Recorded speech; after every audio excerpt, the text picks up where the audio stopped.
പത്രോസ് എന്താ പറഞ്ഞ 1:10 അവൻ അലറുന്നമാണ്. കണ്ടോ? ആര് വിഴുങ്ങണമെന്ന് സമചിത്തതയോടെ ഉണർന്നിരിക്കുവിൻ. ഉണർന്നിരിക്കുക. നിങ്ങളുടെ ശത്രുവായ പിശാച്, നമ്മുടെ ശത്രുവായ പിശാച് അലറുന്ന സിംഹത്തെ പോലെ ആരെ വിഴുങ്ങണമെന്ന് അന്വേഷിച്ചുകൊണ്ട് ചുറ്റി നടക്കുന്നു. കേട്ടോ? ഈശോ തന്നെ പഠിപ്പിച്ച പ്രാർത്ഥന ഇല്ലേ? ആ ലൂക്ക 11:2-4 എന്താ പറയുന്നത്? അവൻ അരുളി ചെയ്തു, നിങ്ങൾ ഇങ്ങനെ പ്രാർത്ഥിക്കുവിൻ: പിതാവേ, അങ്ങയുടെ നാം പൂജിതമാകണമേ, അങ്ങയുടെ രാജ്യം വരണമേ, അന്നു വേണ്ടുന്ന ആഹാരം ഓരോ ദിവസവും ഞങ്ങൾക്ക് നൽകണമേ. ഓരോ ദിവസവും നമുക്ക് വചനം തന്നുകൊണ്ടിരിക്കണമേ. അന്നു വേണ്ട ആഹാരം. നമ്മൾ പറഞ്ഞ ഇഷ്ടം ചോറ് കറി. അന്നു വേണ്ട ആഹാരം ഞങ്ങൾക്ക് മന്ന ഇഷ്ട കുർബാന തരണമേ. ഞങ്ങളുടെ പാപങ്ങൾ ഞങ്ങളോട് ക്ഷമിക്കണമേ, എന്തെന്നാൽ ഞങ്ങളുടെ കടക്കാരോട് ഞങ്ങളും ക്ഷമിക്കുന്നു. ഞങ്ങളെ പ്രലോഭനത്തിൽ ഉൾപ്പെടുത്തരുതേ. പ്രലോഭനം കൊണ്ടുവരുമോ? ഉൾപ്പെടുത്തരുതേ. ഇല്ലേ? ഇതുകൊണ്ടാണ് പൗലോസ്ലീഹ പറയുന്നത് എഫേസ്യർ 4:26-27 കോപിക്കാൻ എന്നാൽ പാപം ചെയ്യരുത്. നിങ്ങളുടെ കോപം സൂര്യൻ അസ്തമിക്കുന്നത് വരെ നീണ്ടു പോകാതിരിക്കട്ടെ. സാത്താന് നിങ്ങൾ അവസരം കൊടുക്കരുത്. അവസരം കൊടുത്താൽ 2 മുറിയിൽ ഭാര്യയും ഭർത്താവോ? ഇല്ല, ആവോ? ആവും.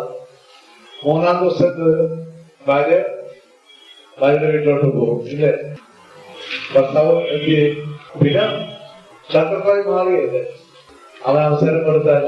ഇതുകൊണ്ട് പൗലോസ്ലീഹ പറഞ്ഞത് 2 തിമോത്തി 4:17 അവൻ സിംഹത്തിന്റെ കഴിഞ്ഞ് ഞങ്ങള് അവന്റെ വായിന്ന് രക്ഷപ്പെട്ടത്. അല്ല, ഇവനില്ലെന്നാണ് ലോകം മുഴുവൻ കാര്യം. കൃപയുണ്ടാകണം. എന്റെ ഈശോ 1 യോഹന്നാൻ 3:8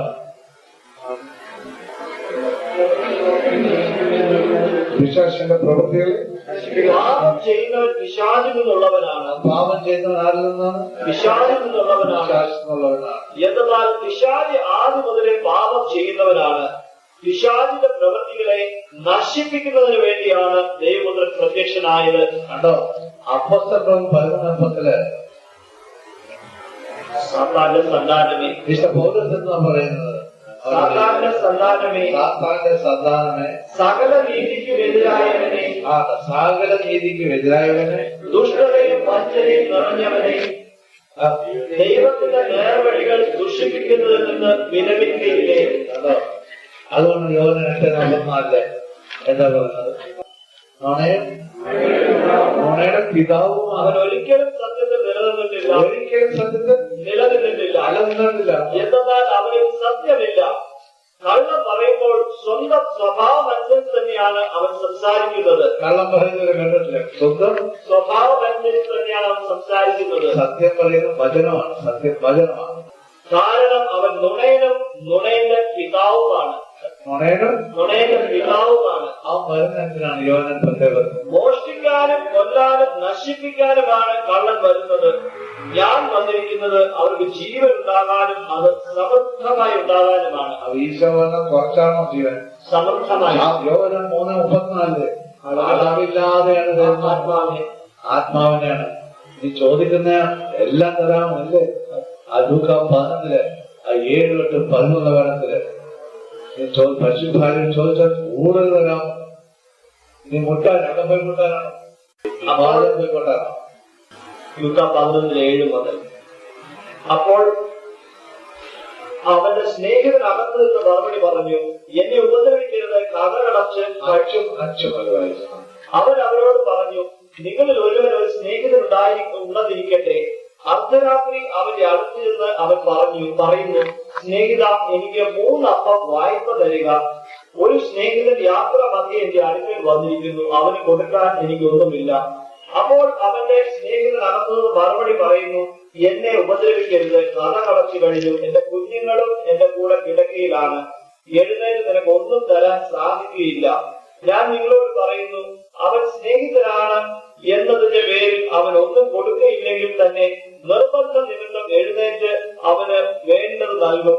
ഞാൻ നിങ്ങളോട് പറയുന്നു, ചോദിക്കുവിൻ നിങ്ങൾക്ക് ലഭിക്കും, അന്വേഷിക്കുവിൻ നിങ്ങൾ കണ്ടെത്തും, മുട്ടുവിൻ നിങ്ങൾക്ക് തുറന്നു കിട്ടും. എന്നാൽ ചോദിക്കുന്ന ഏവനും ലഭിക്കുന്നു, അന്വേഷിക്കുന്നവൻ കണ്ടെത്തുന്നു, മുട്ടുന്നവന് തുറന്നു കിട്ടുകയും ചെയ്യുന്നു. നിങ്ങൾ വേഗം പിതാവാണ്. മകൻ മീൻ ചോദിച്ചാൽ പകരം പാമ്പിനെ കൊടുക്കുക, മുട്ട ചോദിച്ചാൽ പകരം തേളിനെ കൊടുക്കുക. മക്കൾക്ക് നല്ല ദാനങ്ങൾ നൽകാൻ ദുഷ്ടരായ നിങ്ങൾക്ക് അറിയാമെങ്കിൽ സ്വതന്ത്രനായ പിതാവ് തന്നോട് ചോദിക്കുന്നവർക്ക് എത്ര അധികമായി പരിശുദ്ധാത്മാവിനെ നൽകുകയില്ല. അപ്പൊ നമ്മളാരാണ്? ദുഷ്ടരാണ് അല്ലേ? കണ്ടോ?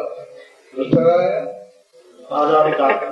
ദുഷ്ടരായ നിങ്ങൾക്ക് അറിയാമെങ്കിൽ, നമുക്ക് അറിയാമെങ്കിൽ സ്വതന്ത്രനായ പിതാവ് തന്നോട് ചോദിക്കുന്നവർക്ക് എത്ര അധികമായി പരിശുദ്ധാത്മാവിനെ നൽകുകയില്ല. എത്ര അധികമായി? ആ ലൂക്ക 14:14 പറഞ്ഞ സ്വർഗ്ഗരാജ്യം ഇടിച്ചു കയറണം.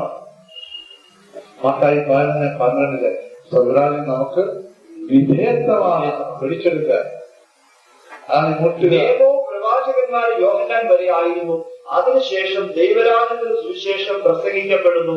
എല്ലാവരും ബലം പ്രയോഗിച്ച് അത് പ്രവേശിക്കുന്നു. അതുകൊണ്ട് പ്രവേശിക്കണം. ആ ലൂക്ക 18 ആ 1-14 വനത്തില് ആ 1-ാം വാക്യത്തില് ഭക്താശരാകാതെ എപ്പോഴും പ്രാർത്ഥിക്കണമെന്ന് കാണിക്കാൻ യേശു അവരോട് ഒരു ഉപമ പറഞ്ഞു. അപ്പൊ ഭക്താശരാകാതെ എപ്പോഴും പ്രാർത്ഥിക്കണമെന്ന് കാണിക്കാൻ.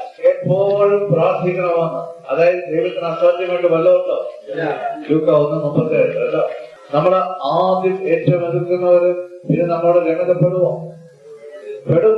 വചനം നമ്മൾ നിലനിന്നാല് സുഭാഷിതം 16:7 ശത്രുക്കൾ പോലും ഇണങ്ങിക്കഴിയും.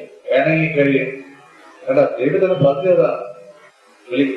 എല്ലാം തള്ളുന്നവര് അവർ തന്നെ നമ്മള് കുറെ കാലങ്ങൾ കഴിയുമ്പോ. അതുകൊണ്ടാണ് ജ്ഞാനം അഞ്ചില് ആ 1-14 വനം. നീതിമാൻ തന്നെ പീഡിപ്പിക്കുകയും തന്റെ പ്രവൃത്തികളെ പരിഹസിക്കുകയും ചെയ്യുന്നവരുടെ മുൻപിൽ ആത്മവിശ്വാസത്തോടെ നിൽക്കും. കണ്ടോ? ആത്മവിശ്വാസത്തോടെ നിൽക്കണം. അവനെ കാണുമ്പോൾ ഭയം കൊണ്ട് വിറയ്ക്കും. അവരവിടെ കാണുമ്പോൾ ഭയം കൊണ്ട് വിറയ്ക്കും. ഇപ്പൊ ഇവിടെ തന്നെ എന്നെ കണ്ടപ്പോ വഴിമാറി നടന്നവരാരെങ്കിലും ഉണ്ടോ? നേരെ വരുമ്പോ എന്നെ കാണുമ്പോ അപ്പുറം വഴിക്ക് എടുക്കോഴി കൂടി ആരെങ്കിലും ഉണ്ടോ? ഉണ്ടെങ്കിൽ ഒന്ന് കൈ കൊടുക്കാമോ? കണ്ടോ? ഇതെല്ലാം വചനമാണ്. കണ്ടോ? നിങ്ങളതിനും നടന്നുകൂടല്ലേ? വേറെ വഴിക്ക് പോയിക്കോളെ. കണ്ടോ? വേറെ എങ്ങും പോണ്ട. നിങ്ങളെ പഠിപ്പിച്ചില്ലേ? യോഹന്നാൻ 4:40. അപ്പൊ മറ്റേ ലൗകിക പറയുന്നത് അവരോട് പറഞ്ഞ് അറേഞ്ച് വെച്ചിരിക്കുകയായിരുന്നു. പറയട്ടോ കൈ കൊടുക്കോ ഇല്ലേ? ഇതൊക്കെയാണ് ആദ്യകാലങ്ങളെല്ലാം പറയുന്നത്.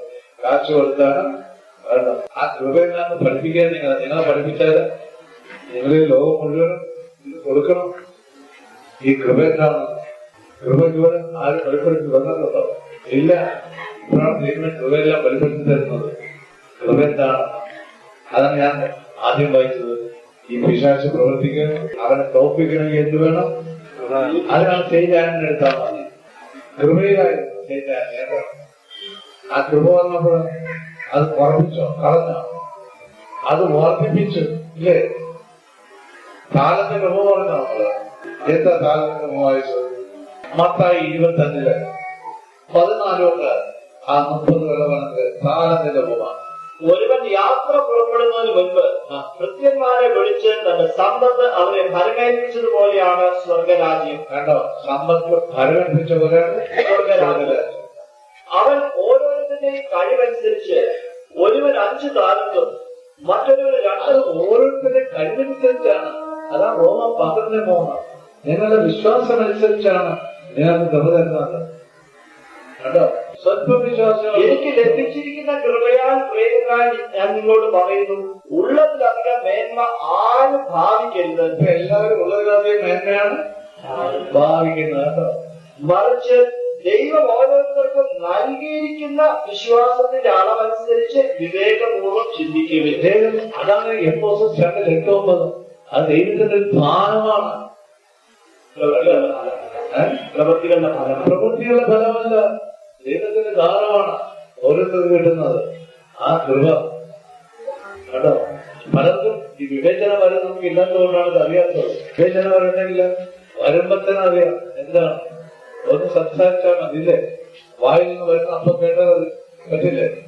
മത്തായി 12 അത് 33-37 ഫലത്തിൽ നിന്ന് വൃക്ഷത്തെ തിരിച്ചറിയാം. ഒന്നുകിൽ വൃക്ഷം നല്ലത്, ഫലവും നല്ലത്, അല്ലെങ്കിൽ വൃക്ഷം ചീത്ത, ഫലവും ചീത്ത. എന്നാൽ ഫലത്തിൽ നിന്നാണ് വൃക്ഷത്തെ മനസ്സിലാക്കുന്നത്.